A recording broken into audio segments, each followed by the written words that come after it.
Olá amigos, tudo bem? E no vídeo de hoje eu fiz um levantamento estatístico de alguns fundamentos específicos que acontecem numa partida de futebol. E através desses números a gente pode ter uma pequena noção do porquê do fracasso do Fortaleza esse ano. Comecemos com as trocas de passes. No Brasileirão, a maior troca de passes do Fortaleza foi de 581 passes.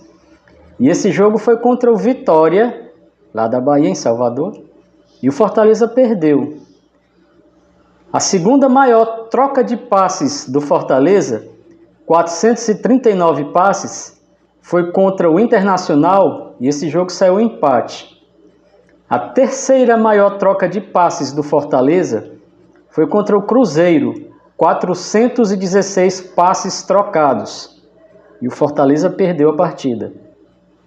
A quarta maior troca de passes em um jogo foi contra o Vasco da Gama, 393 passes, o Fortaleza perdeu. Contra o Palmeiras foram 375 passes, Fortaleza perdeu. Contra o Sport, 361 passes trocados. Foi um empate. A primeira vitória do Fortaleza vem com o Juventude, com apenas 334 passes trocados.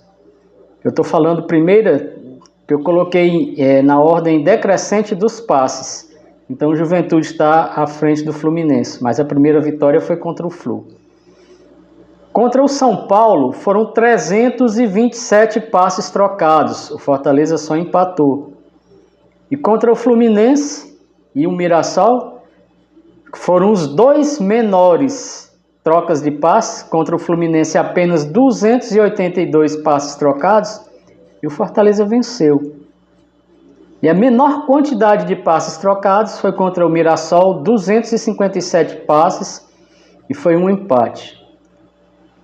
Então de todos esses troca de passes, do primeiro até o sexto, o Fortaleza não venceu.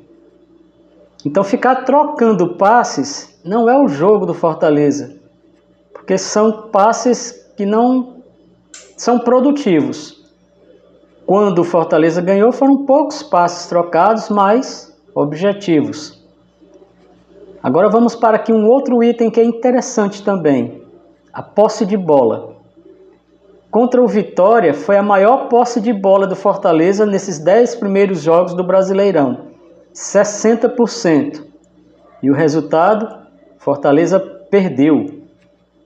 Então, ter a posse de bola por ter também não é interessante para o Fortaleza. Aliás, não é o jogo do Fortaleza, não era o jogo do Fortaleza ano passado. E o Fortaleza era uma pouquíssima posse de bola, mas efetivo nos desarmes e nos contra-ataques. Contra o Internacional, 54% de posse de bola. É a segunda maior. E o jogo saiu um empate. A terceira maior posse de bola foi contra o Palmeiras, 53%. O Fortaleza perdeu. A quarta contra o Vasco da Gama, 49%. Fortaleza perdeu. E contra o Juventude também foram 49% de posse de bola e o Fortaleza venceu. Contra o Cruzeiro, 49%, perdeu. 45% contra o São Paulo, empatou. 42% contra o Sport, empatou. E apenas 29% de posse de bola contra o Fluminense, vitória. E contra o Mirassol também 29%, empate. Então isso aqui fundamenta aquilo que foi dito há pouco por mim. A vitória contra o Fluminense, o Fortaleza apenas 29% de posse de bola, mas foi efetivo, venceu a partida. Vamos seguindo com outros números. Vamos lá.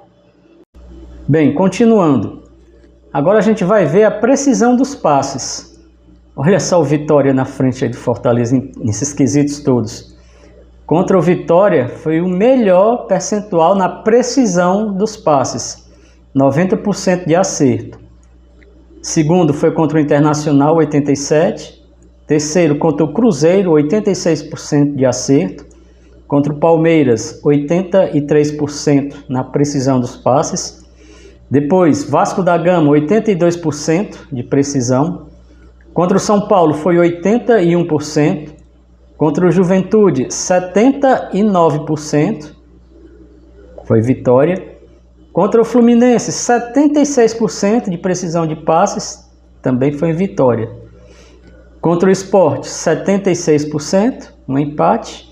E contra o Mirassol, 66% de precisão nos passes. Esse foi o pior jogo do Fortaleza com relação à precisão nos passes. Em seguida, mais outros números para análise. Bom, meus amigos, um outro quesito interessante é a quantidade de chutes. Quer dizer, quantos chutes o Fortaleza deu por partida. E vamos começar do maior para o menor. E olha só que interessante. A maior quantidade de chutes foi na vitória contra o Juventude. Foram 20. O resultado todo mundo já sabe, né? 5 gols. Contra o São Paulo, 17. E o jogo saiu empate. Contra o Palmeiras, 13. Derrota do Leão. Contra o Sport, 11. O jogo saiu empate. Contra o Internacional, 10 chutes. O jogo também saiu empate. Contra Vasco e Cruzeiro, também 10 chutes. O Fortaleza perdeu. Contra o Vitória, 9 chutes. Também derrota do Fortaleza. Contra o Mirassol, 7 chutes. Fortaleza empatou. E contra o Fluminense, foi a partida que menos chutou. Apenas 5. E o Fortaleza venceu. No quadro aqui ao lado, a gente vai ver desses total de chutes, quantos foram em direção ao gol.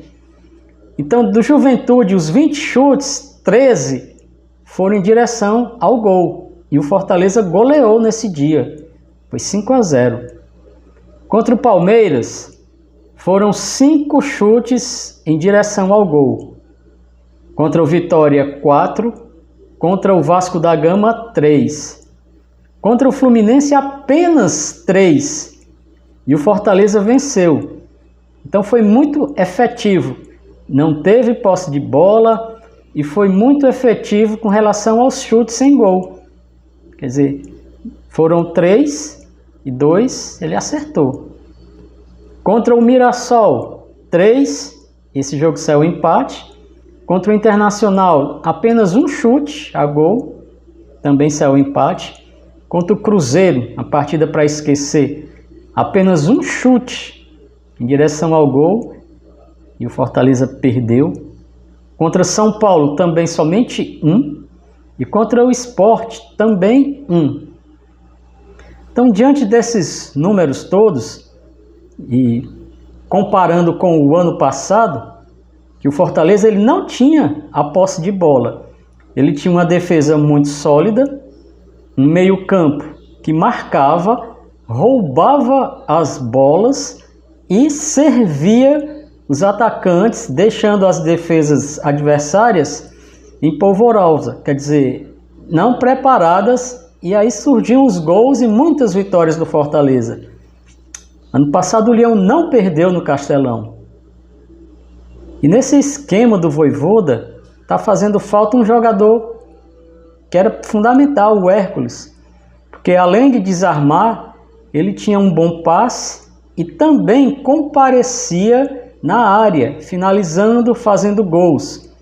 Papel que anteriormente também fez o Alexandre, né, o Caio Alexandre, que também era mais ou menos o mesmo papel, e antes do Caio Alexandre também o Ederson, que hoje é a seleção brasileira, foi convocado.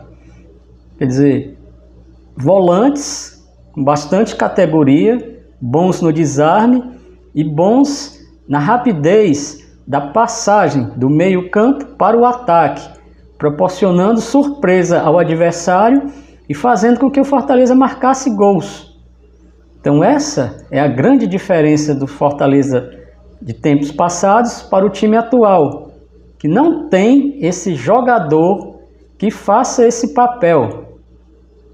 Bom, meus amigos, espero que tenham gostado desses números. Essas estatísticas eu coletei na internet, classifiquei por adversário e estou mostrando aqui para vocês. Se você gostou desse trabalho, por favor, dá o seu like aí, o seu joinha, se inscreva no canal e até uma próxima análise. Valeu!